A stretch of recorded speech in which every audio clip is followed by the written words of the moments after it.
This is the Mutual Aid Report. Your own community. It's all volunteers. The love that people have for Chicago. Led by intergenerational hosts and journalists spotlighting how Chicagoans keep each other safe. Hello, my name is Eric. Hi, my name is Rita. Through food access, youth programs, immigration defense, and grassroots rapid response. Hear practical stories, tools, and invites to volunteer, donate, and show up. Thanks for tuning in. Let's listen in on today's report. Welcome to the Mutual Aid Report. I'm Mario Smith, and today we're stepping into the world of restaurants. It's an industry built on long hours, fast service, and tight-knit teams. But right now, across Chicago, restaurant workers, owners, and volunteers are doing something beyond the daily rush. They're organizing, sharing resources, and building mutual aid networks to support their communities. In recent months, immigration enforcement actions and workplace raids have had a visible impact on the local economy. In neighborhoods like Little Village, many small businesses experienced significant drops in foot traffic and year-over-year revenue declines, in some cases up to 50%, according to local business leaders. Local business surveys and chambers reported empty lunch hours and layoffs as businesses struggled due to fear and loss of customers. Community organizations and business associations report that after enforcement activity, some neighborhood corridors see sharp drops in foot traffic as families stay home, workers miss shifts, and small businesses struggle to stay open. National research has shown that immigration enforcement actions can reduce local economic activity by several percentage points in affected areas, with food service and hospitality among the hardest hit sectors. For restaurants already operating on thin margins, even a short disruption can mean reduced hours, layoffs, or closure. But alongside that disruption, we're seeing powerful responses rooted in solidarity.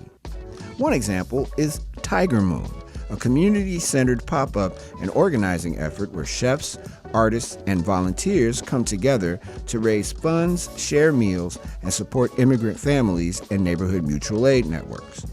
These gatherings turn kitchens into spaces of collective care where food becomes both resource and relationship.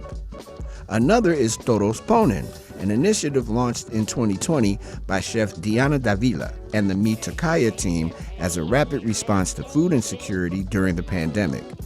Today, Todos Ponen continues as a community-powered network providing meals, grocery support, and direct assistance to immigrant families facing economic disruption.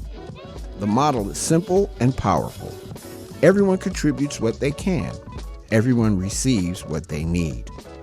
At a recent Todos Ponen event, our collaborator Benjamin Alonso was there to document the atmosphere of collective effort and community care.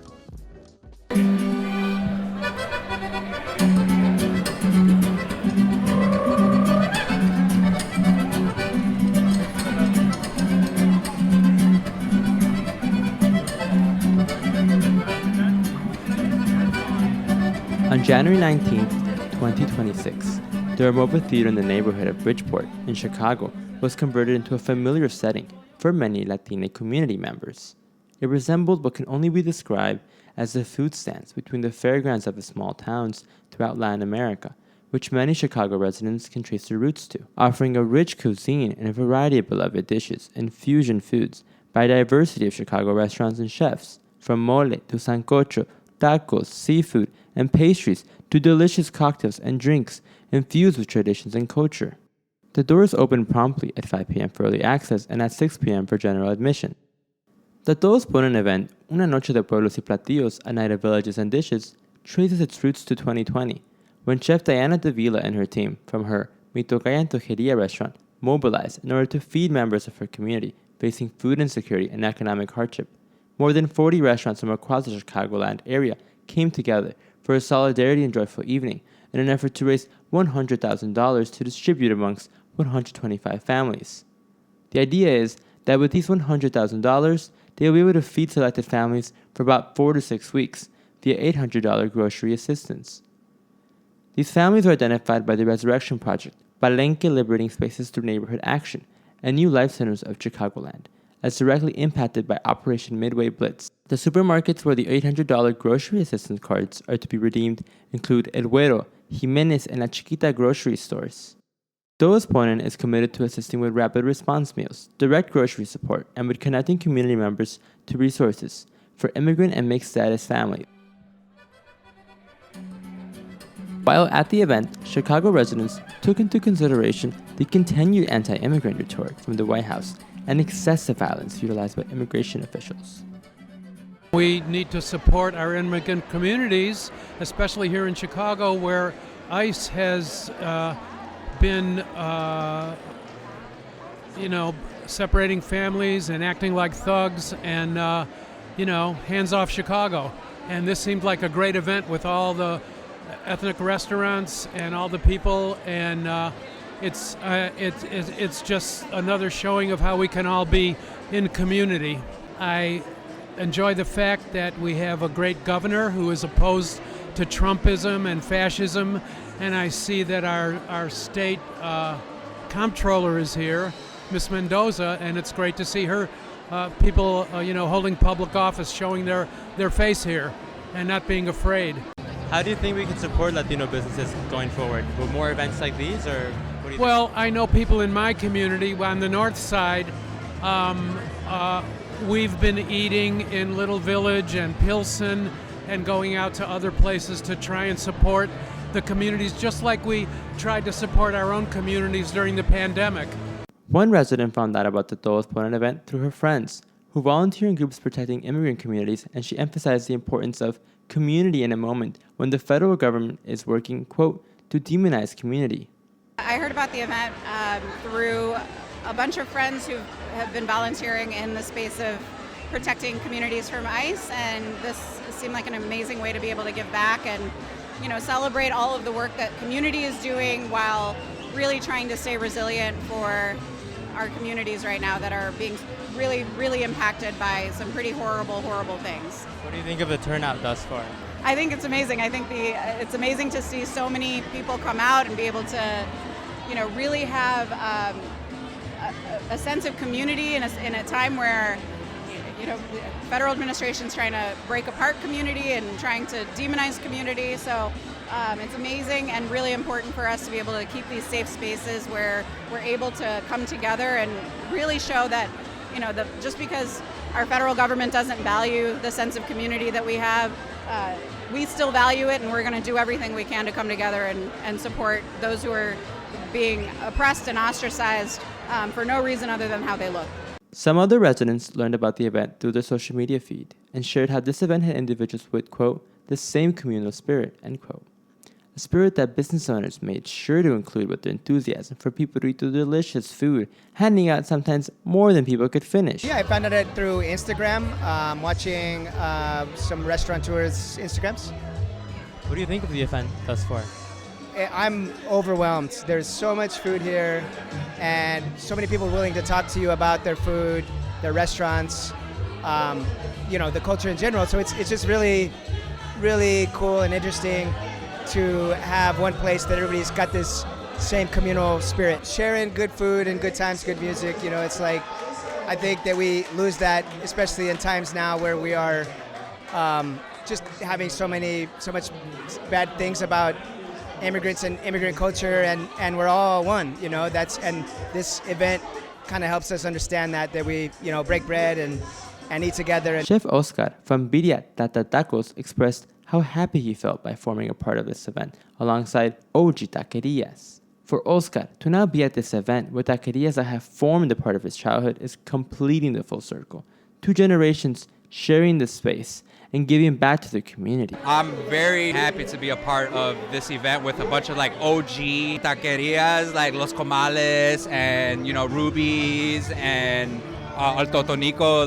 Those are OGs. They've been around since I was a kid. You know what I'm saying? So it's awesome to be a part of this. Now you're next to them. You're standing next. Exactly. I'm standing next to some goats. The goats of Chicago.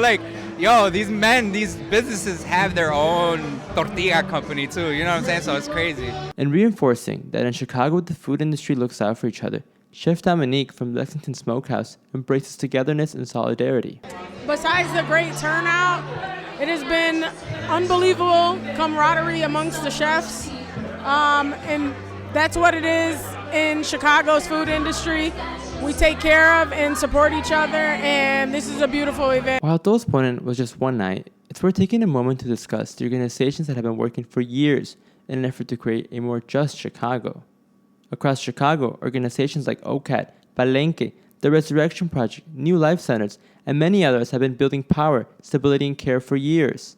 From defending immigrant communities to fighting displacement, creating affordable housing, supporting youth leadership, preventing violence, and helping families build financial security, these groups take collective action to find solutions to the challenges their neighborhoods are most impacted by. Here at Public Media Institute, our nonprofit behind Co-Prosperity, Lumpen Radio, and our other community media and arts projects, we work alongside communities through media, art, and storytelling. We are proud to support these efforts in the ways we can, whether that's sharing Know Your Rights information, documenting local organizing, amplifying community voices, or helping community fundraising go further through our nonprofit support. Our goal is simple: to strengthen mutual aid and community-led action across Chicago. The restaurant owners and chefs demonstrated that in times of dire need, they show up. While the focus was on how Latino restaurants can show up for the community facing heightened discrimination, a diverse group of chefs and restaurant owners showed up. And while they themselves might not be directly impacted by federal immigration operations, they recognize that their workers and their community members could be, because mutual aid doesn't begin or end with an event. It's ongoing, it's collective, and here in Chicago, it's empowered by communities showing up for each other. I'm from Puebla, so must love mole. Yeah, oh, yes. Oh, how about Oaxaca? They have 7 moles. Okay, I guess I can compete with Oaxaca. You win. Enjoy the night. Thank you very much. Bye-bye. What we hear in moments like that is the heart of mutual aid.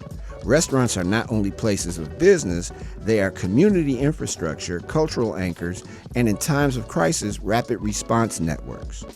To talk more about how the restaurant community is organizing and what it takes to sustain this work, we're joined by 2 guests deeply connected to both Chicago's food world and its broader ecosystem of mutual aid and cultural organizing. Ed Marzewski is the director of Public Media Institute and publisher of Lumpen Magazine and other titles. Under his leadership, PMI launched the low-power community radio station Lumpen Radio on 105.5 FM. PMI also programs the long-running cultural center Co-Prosperity in Bridgeport and operates the Buddy store at the Chicago Cultural Center. Ed is also the co-founder of Maria's Packaged Goods and Community Bar, Kimski, Marz Community Brewing, Kim's Uncle Pizza, and other hospitality projects that have long connected food, culture, and community. We're also joined by Chef Diana Davila, a Chicago native who began her culinary journey at age 10 in her family's taqueria. She trained in Osaka under Chef Susanna Trilling and worked at acclaimed kitchens including the Michelin-starred Boca. After recognition in Washington, D.C. as a culinary rising star and a female force chef, she returned to Chicago to open Mi Tocaya and Toheria. In 2020, she founded Todos Ponen as a community-driven response to food insecurity affecting immigrant families across the city. What began as an emergency effort has grown into an ongoing initiative rooted in dignity, access, and long-term support. Today, we'll talk with Ed and Diana about what mutual aid looks like inside the restaurant industry, how those networks come together in moments of crisis, and what it takes to keep showing up for our communities. This is the Mutual Aid Report. Let's get into the conversation with Ed and Diana. Thank you for being on the show. Thank you for being here. Really appreciate your time. I know you guys are busy, and I appreciate you hanging out with us on the Mutual Aid Report today. I'm very curious. Firstly, and most importantly, Diana, how did you get started as a restaurateur, and why was it important for you to come back to Chicago to anchor your restaurant? Well, I came back to Chicago because I don't have much family in the States, and my parents are here, my husband's parents are here, and I really just didn't want to spend, as much as D.C. was good to me in a way, I also just didn't want to spend like my time off vacationing to see my parents. And to be quite honest, like I always wanted to do my shot as being a chef in Chicago, so it was a little bit of being homesick and then also just wanting to be closer to family. I'm curious too, in a very, well, not male dominated, but in a very male heavy industry, especially in a city male like dominated sounded right as well. In a city like Chicago, where you could trip over a chef that owns a restaurant here. How did you navigate through that? I mean, to be honest, it was from lack of opportunities. I mean, I never wanted to have my own restaurant. I always loved seeing restaurateurs, like restaurant groups, and I always thought that was so amazing to be able to be part of a group full of talent and to be creating more and being able to kind of group everybody together and also just continue to sort of grow and be able to do various different concepts and to not just to own your own restaurant. My parents had their own restaurants, taquerias, and I saw what it did to them. I mean, it's hard, and so honestly, it was through lack of opportunity. I mean, I tried to do that 3 times, and it didn't work out. I mean, all of those times I had to walk away, and so that last time really, really hit home a lot for me, and it wasn't until I really do feel that other industry friends kind of lifted me up out of, like, I was really depressed after, like, my last shot on trying to do it, like, as sort of a group. And it was like a month before they're like, you know what, you could do this yourself, like, you're ready. And slowly but surely I started doing sort of the work and finding out more, and that's how I ended up having my own place. Yeah. Deanna, what was brutal about working with a group? Not transparency, there not being transparency, accountability, and not having the trust that was in what was really told to me, that I was going to have full menu control and creative control regarding the menu. And that later was like, oh, I want to have make this dish that my grandmother made. And be like, no. Yeah. Like things like that. So it's, or like nobody is going to know what this means. At that time, like now everybody knows what esquites was, but I had things like lengua and tripas and esquites and, things that are not like the average things that people always say that they love Mexican food, but they don't know about it, And so, like, to me, I really wanted to be able to showcase Mexican food in all its glory and be a part of that, to contribute on top of that. And, that's always what ended up happening. Like, nobody's going to know what this is. I'm like, yeah, so what? I didn't know what, I don't know, whatever Italian word or French word, like, I didn't know what charcuterie was, and now everybody know, you know what I mean? What's the difference? Yeah. I think some of the problems when you partner up with people is that you don't really know all the random things that will mess up whatever you intended to have happen. And it's hard. Thanks for saying that, Ed. Yeah. I didn't have any friends. That's true. No. I guess what I mean is, like, I've started some things where we all go in like, well, you're going to do this, you're going to do this, you're going to do this, and everyone has their own version of what this is. Because this means different things to different people. Yeah, and I think it's so difficult to come up with like an agreement or a contract with partners about what their roles are, how many hours they'll actually work, what they're supposed to do. And that leads to people developing resentments, or they're getting upset, or you can't address them in a way that maybe people have learned to do today. So I wondered if, I think it's so hard to start a thing or join a thing when you're told one thing and their conception of what you have a freedom to do whatever you want on the menu, and then they say no, right? Right. So that's always the weird thing about partnering, and I always look at those groups like even like Boca. As like they've figured out how to manage a large empire of pretty good food, if not great food, all over the city, right? And I don't know what their systems are, but it's something to be studied for sure because I can't figure it out. You know, I always, right before I left to DC, I actually, you know, in my opinion, I was like on my trajectory of like, I mean, I was working at Boca, and that was specifically the time where their office was still in the basement of Boca. Wow. With like, you know, I mean, we're in it, you know, like seeing them all the time. It was really inspiring. It really did feel like magic. That's like right before they like took off. So right? they figured it out. And I was like being trained as a sous chef. I like was totally like, oh, this is it. Like this is how I'm gonna like move up. And then ended up having to move to DC. For either of you, was there a moment when you saw the restaurant space really step up for the community and for the people in it? Or when was that moment that you saw that? That I saw restaurants do that? Yeah. Maybe this is going to paint me out to be like, actually always just kind of take a look at what I'm doing. I don't really look at, first time I saw, I mean, you know what?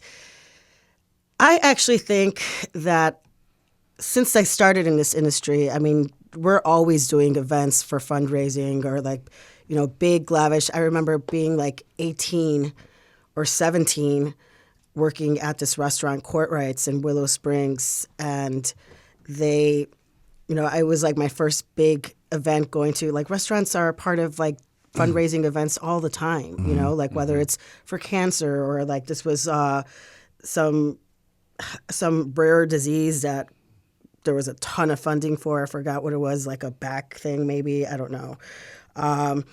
So going to that, and I was like, wow, this is so neat. Like, I think it was in the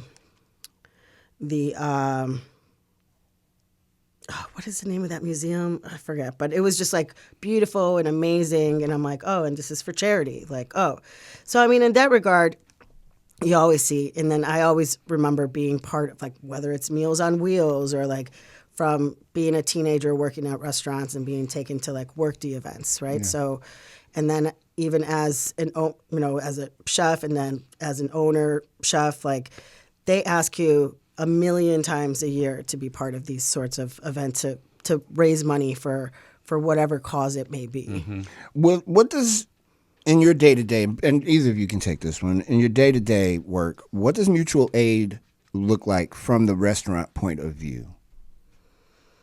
Ed? Well, you know, I mean, just to go back to the last question, she's right. If you're involved in the industry, hospitality industry, you're often involved with working with the community, volunteering, providing food, beverage, et cetera, to groups. I get an email 3 times a day, ask people requesting me for beverages or participating in fundraisers, and we just do our best. And usually I just say yes to everything, but don't email me. But you know, I think what's interesting to me about the fact that people don't know this, or they may be aware of it, but almost every restaurant is participating in helping their community. The very simple things my mother used to do back when she ran Kaplan's Liquors. She would always have these holiday meals for her all the old men and neighborhood patrons that would come in. Mm-hmm. And it could be, you know, she would cook giant trays of mastacholi and then buy some Popeye's chicken, and then she would make some side dishes. You would always feed people.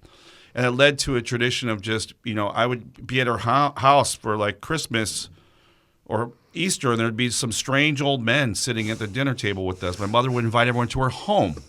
So there's people, those generations, they're always helping people. People don't know that. I think we're always working on this. And I think the biggest thing to me was when the community got together during COVID and helped each other out and provided all these different ways we could help our employees, our community, the neighbors, et cetera. Maybe you do or don't remember that we helped organize around 8 kitchens in Chicago to make about 250,000 hot meals by awesome celebrated chefs like Deanna. Our buddy Beverly Kim was part of a program to create just free food, hot lunches for people, anyone who wanted them. That moment showed me the strength of how amazing and how connected this community is, and how we go way out of our way to help each other when times are tough or crazy. And I think that's an example of what's been happening here in Chicago and every city in the U.S., especially in light of what's been going on with basically the authoritarianism and the kind of like Gestapo-like tactics being used on citizens throughout most of the country. With that in mind, and we're talking about mutual aid, and we're talking about a lot of this. The restaurant industry in Chicago, it's immigrant workers for the most part that make up the base of the operation. How has what's happening now affected how you guys operate your places? Just in thinking about what the last question and kind of how it intertwines with this right now, it's, I feel like I've been marching for immigration rights since I was a teenager because, one, I'm first generation, and then my parents also had taquerias, and it was who was in the kitchen and who I was spending the most time with. So and me being curious and metiche, I would be asking them a million questions about where they're from, how they got here, like all of this. And so it was always something that was, whether I knew it at that time or not, something that resonated a lot with me. And to add to the last question, another thing that I kind of saw 100% is when all these people are asking you to be part of, be a part of these fundraising charities. One of the things that I ended up noticing really quick was like, I don't know anybody who has any of this, and I'm like, why don't we do, so even before 2020, I was like sort of thinking like, why don't we do something for, raising money for immigration reform? Why don't we do something for like diabetes, which, like is completely laced all around our Black and brown communities. And also when I walk into, our markets that are in our neighborhoods, or, they're just sugar, fast food, like just completely not good for you to eat sort of thing, right? Talking about mutual aid in the restaurants and just how that world works for you, when especially since you're a restaurateur. How does that look? What does mutual aid look like?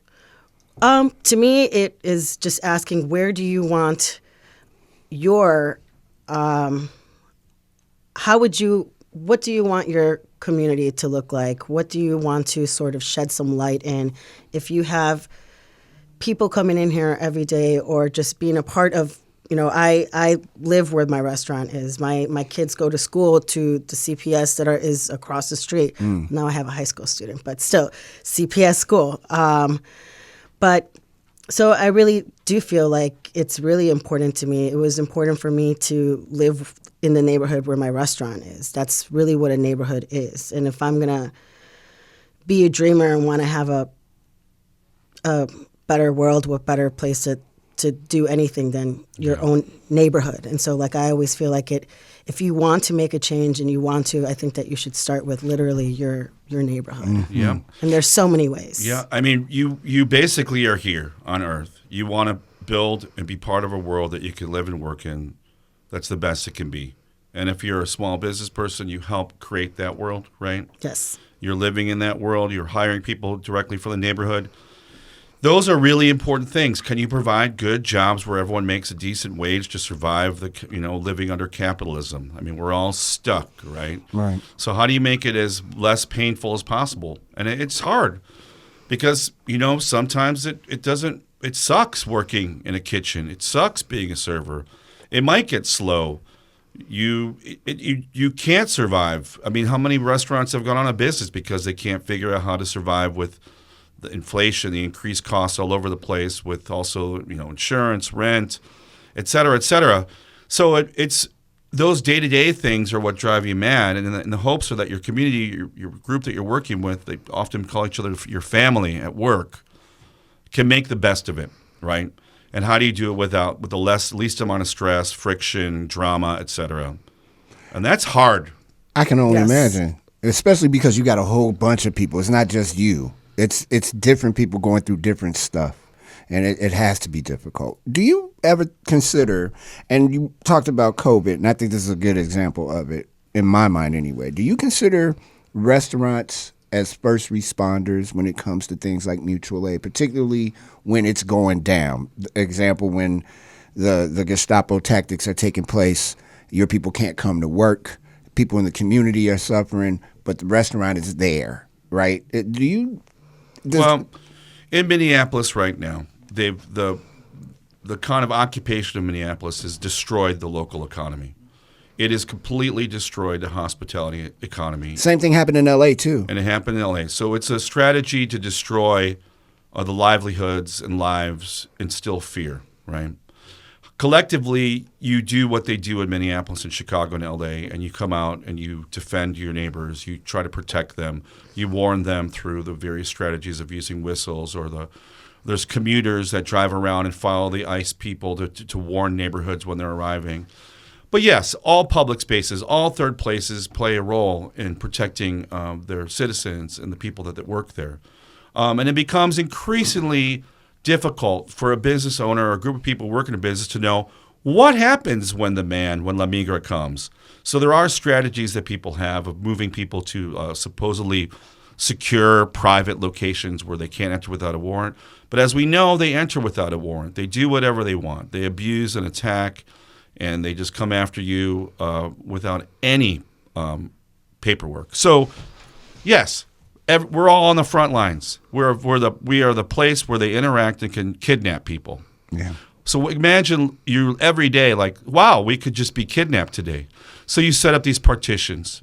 You have to live in parallel worlds, knowing that you have to operate as usual, but also have what kind of world is it when you're in a state of emergency, a state of where your own government, your federal government, run by a bunch of maniacs, could kidnap and harm, possibly even murder one of your employees or friends or neighbors or even yourself. Mm-hmm.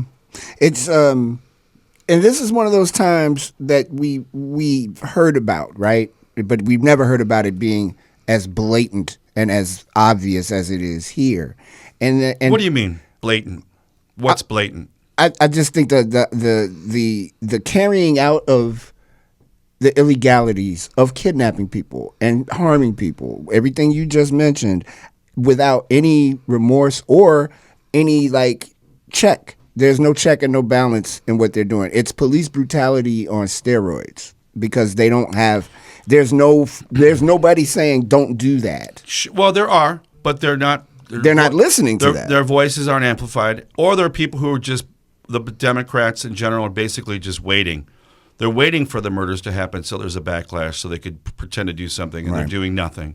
The reality is we, the people who work and live in these neighborhoods, have to start thinking about what it means to be part of the public. The public will counter what's happening with this kind of fascist faction. We then have to elect people who understand what time it is. Mm-hmm. That, okay, maybe they're going to lose the midterms or next election, but this system is still in place. Like Deanna said, she's been working for immigrant rights forever.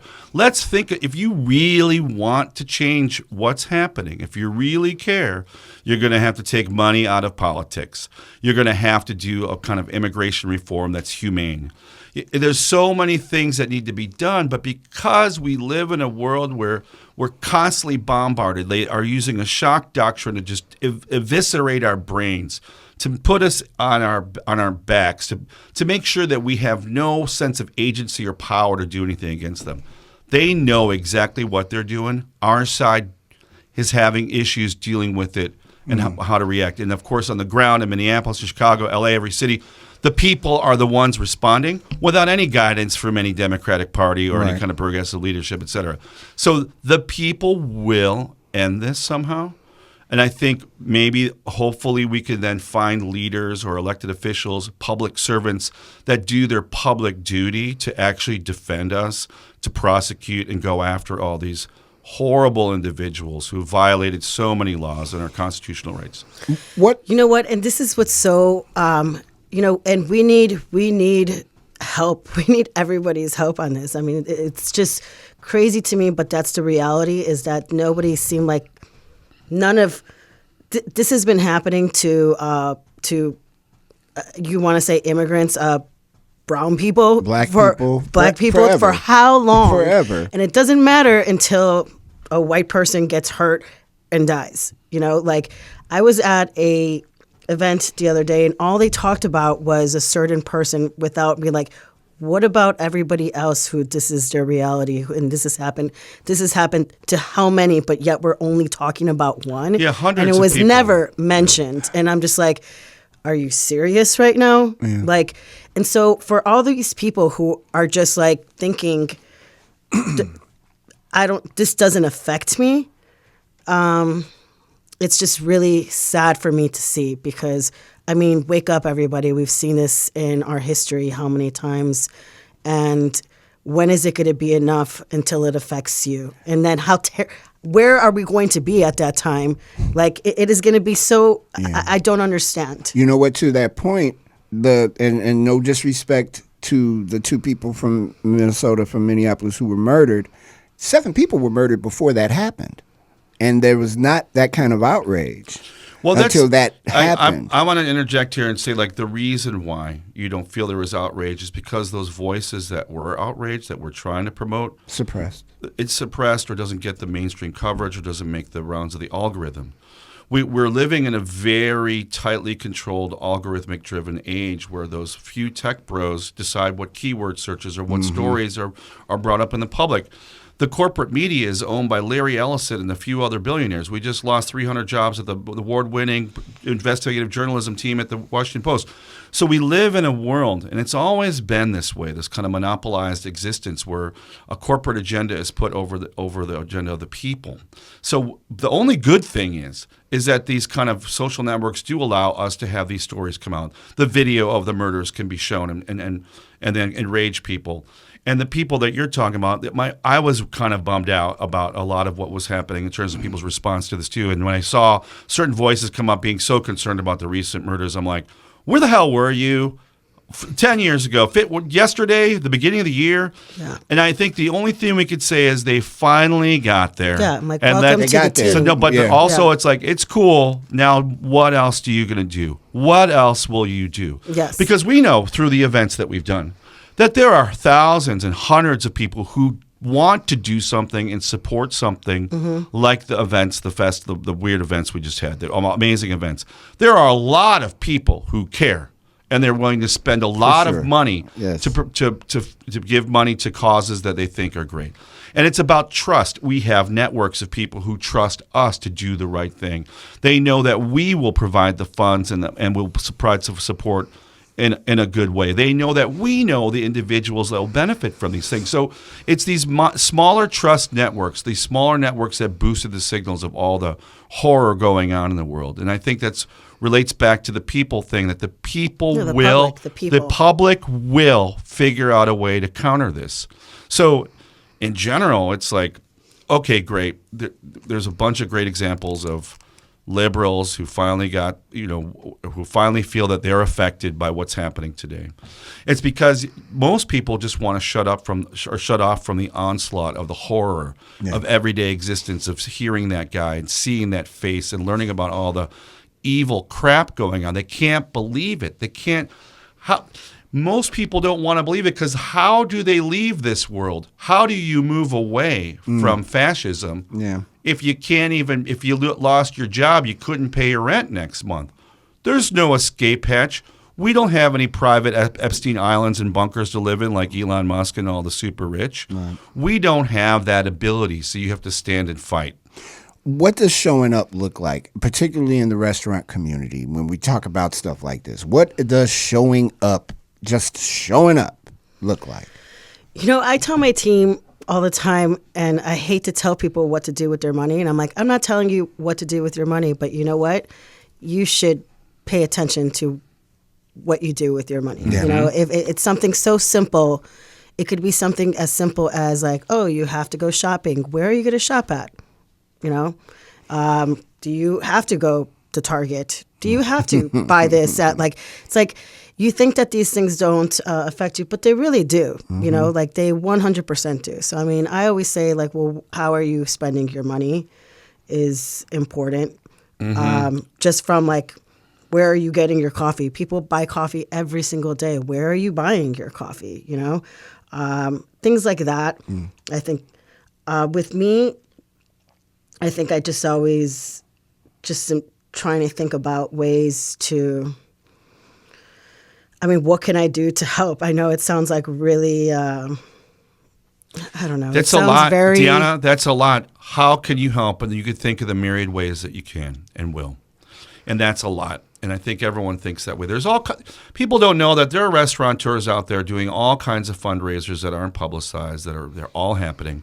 People understand that there are workers who aren't going to work, but their bosses who hire them as nannies or landscapers just pay them to stay home. There's a million things that people are doing right now that are not talked about because it's none of our business, but people who have a good heart understand what time it is, are doing what they can if they have the means to do so. But I would triple down on your statement about where do you purchase stuff. And at this time, when you know that these certain megacorps, these super corporations are supporting the suppression of humanity, especially through their direct support of ICE, you need to stop shopping there. It is so hard to stop shopping on Amazon. Yep. Right? It is so. But maybe start Googling in general or whatever to find an alternative person. It is so hard not to go to Target because you want to get your nicotine gum because your kids want to be there all day and buy things. Yeah. So there are also good actors like I don't know if it was Lowe's instead of Home Depot. Or Menards instead of Home Depot. There's alternative corpos that you may want to support because they aren't directly donating to this kind of like complete looting of our country by the MAGAverse. And of course, ignorance is not bliss. There's no time but easier now, small. right? But there's no time like right now. We all have computers on us. Yeah, we can figure it out. We could do the research instead of look at something that is just mindless. Yeah. But like, for example, I try to go to Cermak Foods. I try to go to local bodegas. I try to support immigrant-run businesses or just small businesses in general. Yeah. I mean, as a person in the business anyways, I'm always just going to a business and shopping and doing what I can to help support whatever project is going on. And that's about the basic thing you do. Your economic decisions are super important. I was just going to ask, and you're absolutely correct. I was going to ask, how can listeners of this program, of the Mutual Aid Report, especially those who are listening that are in the food industry, how do they get involved or show up meaningfully? What do you mean? They're paying attention and listening to these ideas, getting in contact with organizations, groups, individuals that are making stuff happen. By just merely listening, maybe reading, research, think about the groups that you just heard about, the books that you were referenced. Read the books, go to the website, make a donation. Very simple. Everyone has the agency to be involved. Find out where you're spending your money and then researching where, I think that those are it's really hard, but it is the bare minimum. And the only reason why I brought it up again is because people need to understand you don't have to do a super heroic act to be impactful.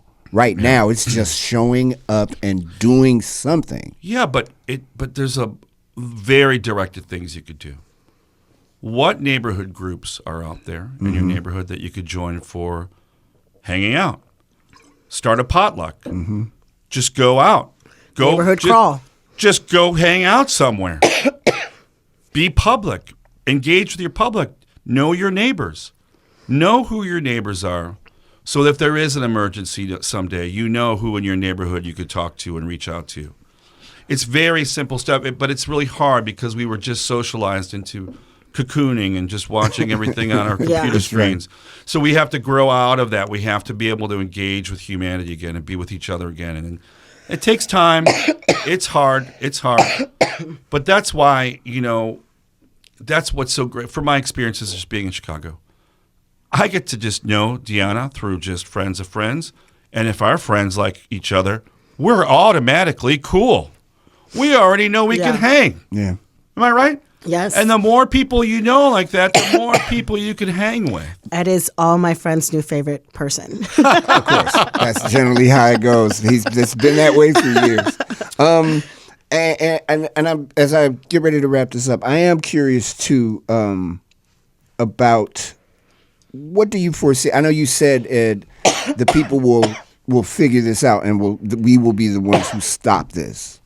But what does the future look like from your vantage point, especially when we start talking about restaurants, safety, food safety?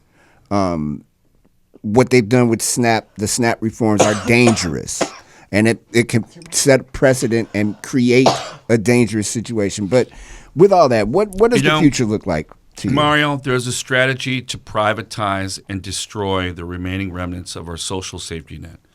There's been a decades-long plan to just get rid of so-called welfare. Not corporate welfare, not tax breaks, but welfare for all of us. And that's why it said you have to find leaders who address reality and they address the needs of every person. And the thing is, the reality is, we could have a national healthcare system. Economists, business owners, executives, CEOs, banks love when things are efficient. If everyone was enrolled in a healthcare plan together, we would save trillions of dollars. And that's according to the notorious MAGA supporting Jags, the Koch brothers. Yep. The Koch brothers made their own report that said if we just had national health care, it'd be more efficient than all this other kind of managed competition that we're having, or the ACA, et cetera. So the reality is that people have to make sure they are aware of who their local leaders are and support them and go out and vote. People don't realize this. On very small elections, like a state congressman or a school board, 10-15% of the voting public decides who wins. Yeah, absolutely. And it's usually the crazy people and the people aligned with the elites. Yeah. The people who finally figured out that a white person was shot. Those are the people who run the politics locally. And if you knew your neighbors and you're hanging out, you're having potlucks, you're chilling at the coffee shop, you can start talking to people like, who are we voting for? I don't even know who to vote for. You'll learn through talking to each other. You'll crowdsource it. The public will figure out the best choices for you. So I think that the future is you either engage with being a citizen and becoming part of this public, or you will live in a dystopian nightmare where your only access to anything will be based on the income you have. Yeah. And that's it. You have two choices, everyone. Decide. I can't let you get out of here without talking about Todos Ponen and Tiger Moon events. Tell me more. I mean, I think that is exactly everything that we've been talking about, right? Like, so Ed put together a Tiger Moon market. Yeah, so Tiger Moon was really just another random conversation. I remember you talking about with a bunch of chefs at Maxwell's. Anyways, Maxwell is a restaurant that's in the West Loop, and there was a meeting of Asian chefs celebrating the Harvest Festival of South Korean culture. Mm-hmm. And then the cool thing they had is, hey everyone, let's eat together and have a discussion. And in the discussion, they were talking about all the things that you would talk about as an immigrant, Asian American restaurant owner, et cetera. And then the topic came up, well, what are we doing? What are we going to do about now? What's happening now? And then, some people earlier said, well, we need to have like a night market for our community. And I was like, why don't we do a night market for our community to raise funds to support immigration rights? And everyone was like, yeah. So at that event, I'm like, hey, chef, are you serious or not? Hey, guy, were you just talking? Or are you really serious about this? And I just asked everyone who was in the room if they were down for doing a thing, and they all said yes. And then I ran into some owners of who were Koreans who owned Chicago Food Corp, Jungbu, and I'm like, yo, bro, would you like to support this idea we're just shaping here today at this event? And he's like, yeah. So when people say yes, then you need to engage with them and go, well, when do you want to do X, Y, and Z? Right. And that's essentially what we did. After that, I remember getting a text from the cats at Ramova. They were like, we got to do something. I'm like, I don't know what to do. The next day, I went to this thing. And it's like, I know what we could do. Let's do this thing here. And he's like, yes. And we've done many events. Everyone's done tons of, if you know what we do festival. We've done all kinds of stuff. We know how to run these things. So everyone who was in the room, we asked them if they could do it. They could if they have time. Other people were also asked. They all wanted to be part of this event. And we did this great, amazing event to raise funds for the ACLU and a number of other local nonprofits supporting immigration rights.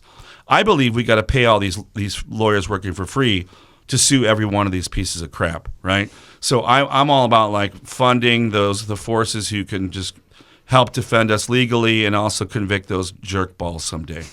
Any future events?